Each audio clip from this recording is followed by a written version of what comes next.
Hello, welcome back. Today we're here to talk about 2011's Thor.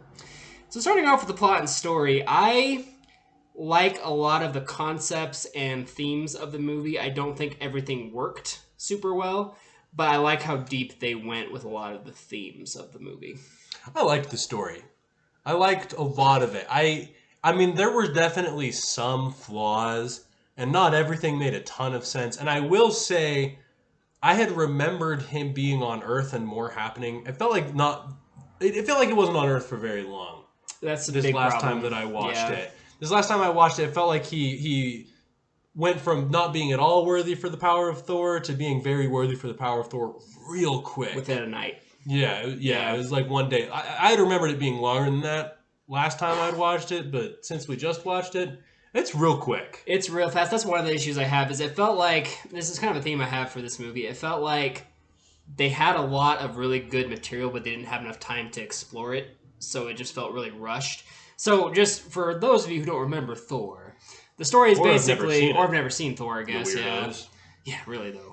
Who are you? Anyway, so Thor is this arrogant god living on Asgard who gets banished by his father for almost causing a war, and then he has to learn how to be worthy of his power. And then it turns in kind of a sword in the stone type of situation where only someone who's worthy can lift up a hammer. There's also, so that's half of it. Which is also in the stone. It's also in the stone. I've actually very much always compared this movie to The Sword in the Stone because that's what it feels like to me. The other half of the movie focuses on Thor's brother Loki, and that's half I think is a lot stronger. Yeah. And that focuses on the brother who kind of got the shaft. He was told he was born to be a king, but he never actually had a chance at the throne. And he gets jealous of his brother, and that leads him to do a bunch of kind of Jurassic things.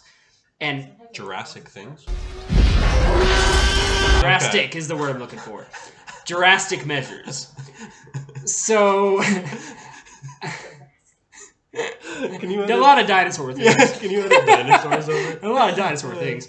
Anyway, so he works. The character of Loki is the most complex part of the movie and the deepest part of the movie, and I like that. Yeah. I will say not a lot happens besides a lot of them just kind of talking about his backstory, even with him concerned. But the backstory is interesting, and it gives the character a lot of depth, and I like that. The Thor stuff has its moments of being kind of funny. This drink, I like it. I know, it's great, right? Another!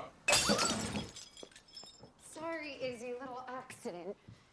But it's too fast. He learns to be worthy too quickly. He falls madly in love with a woman in like one night. Mm-hmm. Like it happens too fast. It's real quick. If they had given him more time on Earth, if they had like even a montage. That's all we needed. Yeah. A montage of him being human. Something to show how he became worthy and all of a sudden this really responsible dude.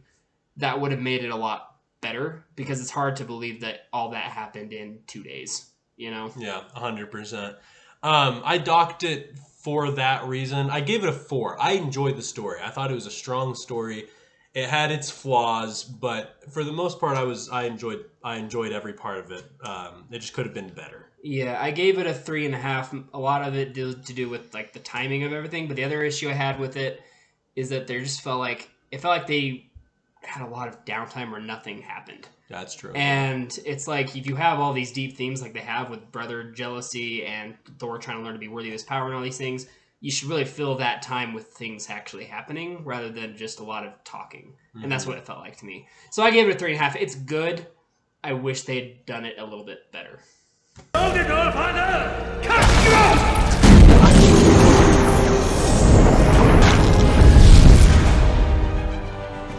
Whosoever holds this hammer, if he be worthy, shall possess the power of Thor.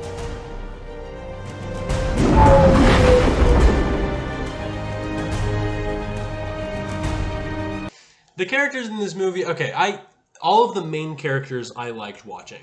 Mm-hmm. I liked watching Thor. I love Loki. Yeah. I love Loki in this movie. I don't always love Loki, but I loved Loki in this movie. I loved Natalie Portman, and I liked the two doctors that she worked with, or the doctor and the intern, the unpaid intern. There was I don't love the dad. I don't love the Allfather. I never really understand why he does what he does. I mean, everything he does for a reason. Right. I mean, I guess at first I definitely understood, but then I didn't so much. And the other person, I don't necessarily love the Asgardian group. One of them is just there to enjoy eating. His entire purpose in the whole movie is I like eating. And then the woman, while she was a strong woman, which is I think the first time we've seen a strong woman in a superhero movie Black Widow, so far. kind of. Well, but she was there to be sexy as well. This girl, she was just there to be strong. But she was just there to, like, be a warrior. She didn't have any other depth. None of the Asgardians had any depth except for Thor, Loki, and I guess the All-Father. And maybe the Mother, although she didn't get a ton of time. She didn't really show up much. Here's my thing with the acting and the characters. Chris Hemsworth is a fantastic Thor. Mm-hmm. I can't really picture anybody else as Thor besides Chris Hemsworth. Tom Hiddleston is brilliant as Loki. He really does bring it home. The rest of them are very forgettable to me. Even Natalie Portman, who I really do like. Yes, you do. I do. I very much like that. Ever since I watched Attack of the Clones as a little boy, I have loved Natalie Portman. But I don't love her in this movie. I think she's... Mostly, I think the issue I have is that she and Chris Hemsworth do not have chemistry. And I think that is the biggest issue I have is because her main character arc is that she falls in love with this demigod. Now, her and Hayden Christensen. That's chemistry. Yes. Maybe she just has a hard time with chemistry. I don't know. But, I've never liked them as a couple, and it just doesn't work for me. The Dr. Selvig and the intern Darcy are fun, kind of, but I don't ever think about them outside of, like, I watch the movie and I enjoy them and then I forget all about them after the movie. Mm-hmm. And the same thing with the Warriors. They're not bad. No one is bad. They're just all very, very forgettable. The only two that really stand out are Chris Hemsworth and Tom Hiddleston. Right. So I gave it a 3 out of 5 because those two are very strong and they get like 1.5 each, but the rest of them get like a 0.5. Look, I would have given it a 3.5, but I get an extra point to Natalie Portman for graduating from Harvard. Excellent job. And then I also give the other half point I have to give to Tom Hiddleston because, and not just Tom Hiddleston, but the writers, this is, in my opinion, and at least until this point, the only good Marvel villain. Now, we will get other good Marvel villains. I like the Killmonger, and I like Thanos in Infinity War. But other than that, and I like Ultron, more or less. But other than them, every other Marvel villain is just an evil clone of the hero. And they don't have any depth. They just want to rule the world. Even in Avengers, that was Loki's thing. But in this one, Loki had a real reason to do what he was doing. Yeah. It was a mixture of jealousy and hurt, and you could tell that he thought he was the good guy. Mm-hmm. In very few of the Marvel movies do we have a villain that thinks he's the good guy. Yeah. And it certainly isn't in any of the Iron Man movies. No. So I had to give him an extra point. So I gave it a 4.5. It's pretty generous if you ask me. But Natalie Portman graduated Harvard. Natalie Portman is a wonderful person. Not necessarily a great actress in this movie, in my opinion, but she's a wonderful person. I admire her in a lot of ways.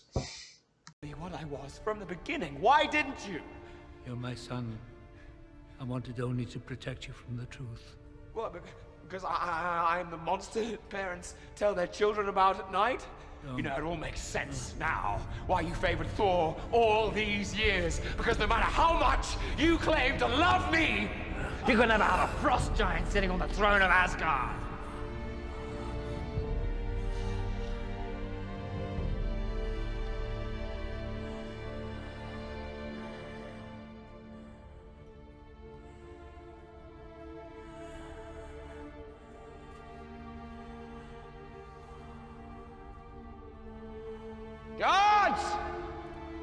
Guards, please help! When it comes to the action, wasn't a strong point of the movie. Not a strong point of the movie. So here's the thing that I'll say about it that helps it a little bit to me. If you're talking just how it looks, it's not interesting. But if you're talking about kind of the emotion behind some of the action scenes, it's actually pretty good. There are 3 that I can think of off the top of my head. There's the scene where Thor goes to Jotunheim to fight the frost giants.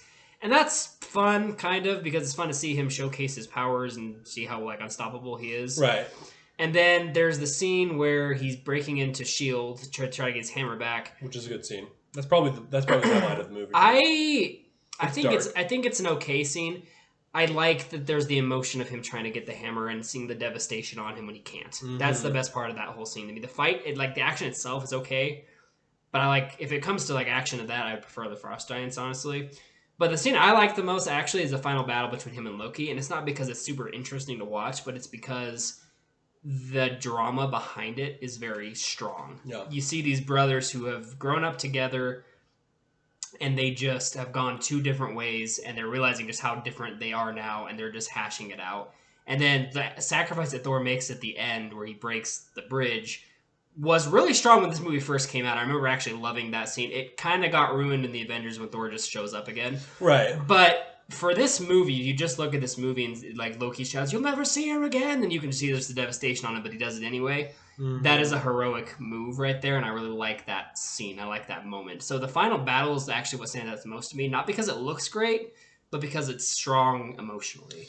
Yeah, which is actually, those are points that I gave to characters, because when I look at acting, I kind of look at it at face value, which is fine because the score evens out. But I thought the acting in this movie was pretty weak. The Frost Giant scene was cool, and I like that they made Thor so unbeatable, and they keep that through the whole franchise. And then the one time that he ever really experiences loss, he obviously gets fat, which is awesome. Just kidding, that was really hard to watch. But I mean, I will say that I like that they made him as unbeatable as he is in the source material. I thought that was really cool.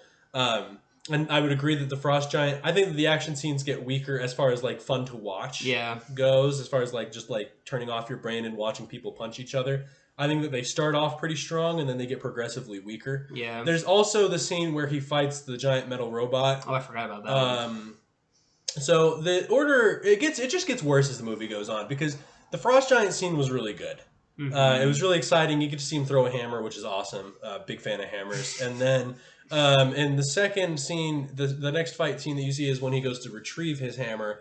And that scene was cool because you get to see that he is a force to be reckoned with even without his hammer or his powers. Yeah. And you see him beat up just a plethora of men. And I'm a big fan of sweaty dudes just climbing over each other. And then, wrestling in the mud. Yeah, big fan. And then the third scene is when he fights the robot. You don't really see most of that. There's just like a tornado. Yeah, which is kind of cool. Like he can. It was cool that he made a tornado, but I would have liked to see what was happening. Yeah, that's fair. And I don't feel like you get a lot of that. And then the robot falls, and I was under the impression that it was like unbreakable, but then it's broken. Right, and I don't understand how or why. So that was cool, I guess. And then there was a fight with Loki, and Loki just isn't. It's kind of like when Batman fights Joker.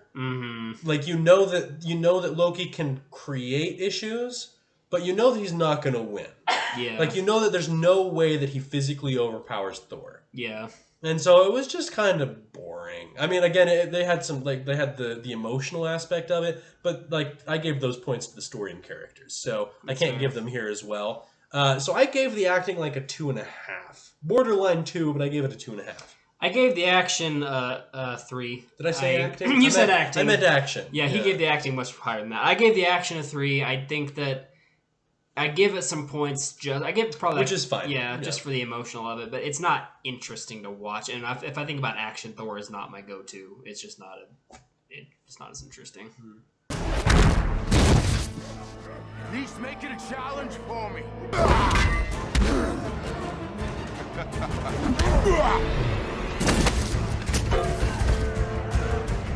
That's more like it. Cinematically, this movie was booby. It was what now? It was booty. Oh. Okay, listen. Asgard looked cool. I liked Asgard. There was lots of bright colors, and I'm a child, so I like that. And like it felt kind of like heaven, which is cool. It also looked really fake, though. It did. Yeah. It looked fake. Well, but you can't really make it look real. Yeah, that's fair. Yeah. Here's the issue. Everything else. Well, okay, I liked a lot of the costume design. I liked that Thor looks like he does in the comics, but they also took off his helmet, which has always kind of bothered me in the comics. But the thing is that the fight scenes you can't really see. You can't, like, any of the scenes that it's either too dark or it's like the camera shots are changing too much. Cinematically, it just wasn't that good. I remember liking the music while I listened to it. I couldn't hum it for you. I have no clue what that sounded like. It's very dry, I guess, cinematically is how I would word it. Yeah, I agree with that. I don't really have a lot to add to that cinematically. I think the one thing that I noticed, there are a lot of camera shots that are tilted for reasons that are never really explained. It's almost like it was just like they noticed halfway through that the camera was off, and they're like, oh, wait a minute, and then straighten it out. Yeah, it just felt wrong. Yeah, and something I'll say for the costume, I don't have a lot to say about the cinematics of this movie. I think they're pretty forgettable. But one thing I will say, and I've never read a Thor comic, so keep that in mind, but the costume design, I think, was probably accurate to the comics, but it just looks silly. Their armor just looks silly. Loki's antlers have always looked funny to me. They do. Thor's helmet has always looked funny to me. He didn't wear his helmet most of the movie. Yeah, he only wore it in the beginning. But like, they're all of the soldiers look kind of funny to me. But Chris Hemsworth looked great. No, Chris Hemsworth does look good, but Chris Hemsworth is a good looking dude. Yeah, I think it's just who he is as a person. Yeah, but good grief. You put him in armor, and he's just gonna look good. Man was a behemoth. He was a big boy, and I enjoyed watching him. Yeah, well, that's what I'm saying. Like, you couldn't have casted a better Thor. He looks like a Thor, just by nature. But so I really don't have. I gave cinematics a 2.5. Nothing really offended me about the cinematics, but I will say that, like Ben said, they're very dry. They're not. It's not really of a spectacle of a movie to watch. It's just it's pretty bland. Yeah, I also gave it a 2.5. Just a meh job, you know? Yeah. Just a meh job. Shout out to the orchestra for performing it. They did a great job, I'm sure. I don't remember. But I remember at the time being like, oh, this is nice. It's one of those themes that if I hear it, I recognize, hey, that's Thor. Right. But, like, if you ask me right now, sing the theme from Thor, I couldn't do it. I'd be like, get out of my house. What are you doing? What? I'm recording here. Excuse you. Right. So, just a meh. Just a very, a C, you know? Yeah. It passes. It's average. Right.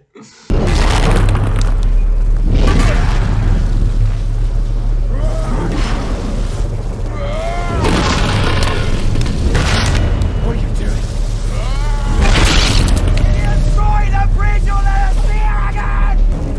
Forgive me, Jane.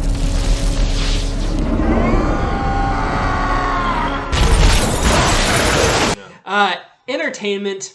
I'm not gonna lie, I've always kind of struggled with Thor, this movie. I think it's got some charm to it. It's got some funny moments in it. Chris Hemsworth is a great actor to watch, and Tom Hiddleston is great.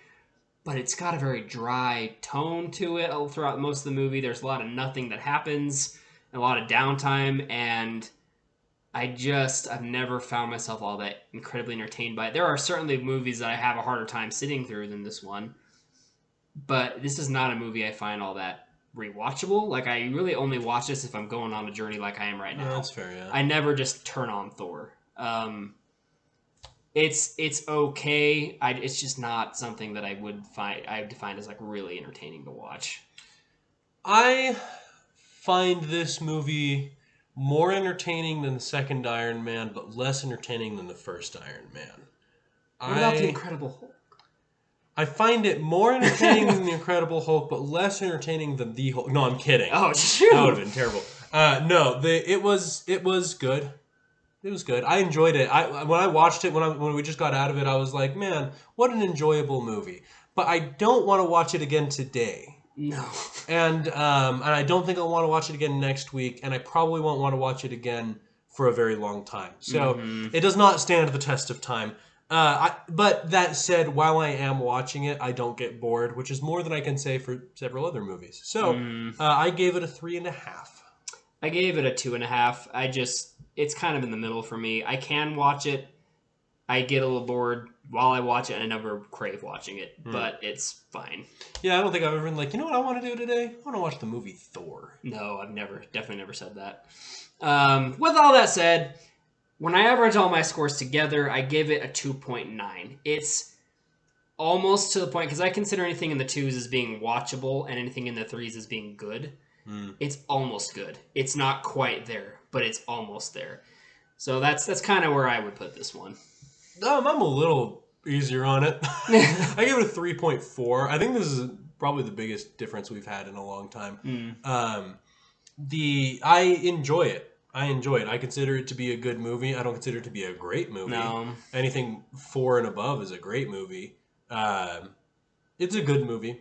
It could be better. It could be worse. It could be worse. I enjoyed it. Yeah. And again, I think that the reason that I like it so much is because I love Loki as a villain. He's a good villain. In this role. Yeah. I love it.